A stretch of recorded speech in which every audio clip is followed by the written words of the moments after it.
Deputy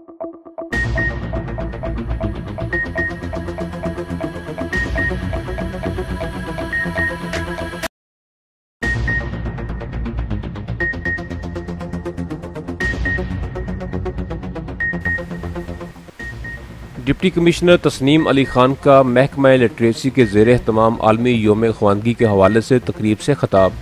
محکمہ literacy کے افسران، ٹیچرز اور ملازمین میں تعریفی سرٹیفکیٹس تقسیم کیے۔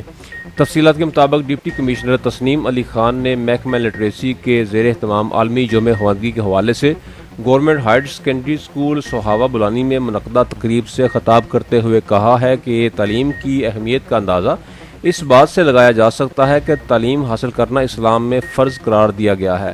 ضلع منڈی بہاؤالدین کے لٹریسی ریٹ کو 100% بنانے کے ٹارگٹ کو ہر صورت پورا کیا جائے گا۔ ان کا کہنا تھا کہ لٹریسی ڈپارٹمنٹ کا بنیادی مقصد کسی بھی وجہ سے پرائمری سطح اسکول کو چھوڑ جانے والے بچوں کو دوبارہ زیور تعلیم سے آراستہ کرنا ہے تاکہ وہ بھی معاشرے کا بہترین شہری بن سکیں اور ملک میں اپنا بہترین کردار ادا کر سکیں۔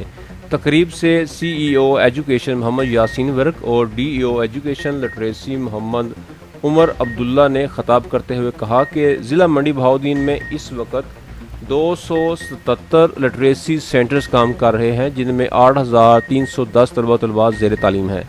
انہوں نے بتایا کہ لٹریسی ڈپارٹمنٹ اپنے محدود وسائل کے باوجود دور دراز علاقوں، بٹا جات اور ڈیرہ جات پر تعلیمی سہولیات فراہم کر رہا ہے۔ تقریب کے اختتام پر محکمہ لٹریسی میں بہترین کارکردگی کا مظاہرہ کرنے والے لٹریسی افسران، ٹیچرز اور ملازمین میں تعریفی سرٹیفکیٹس بھی تقسیم کیے گئے۔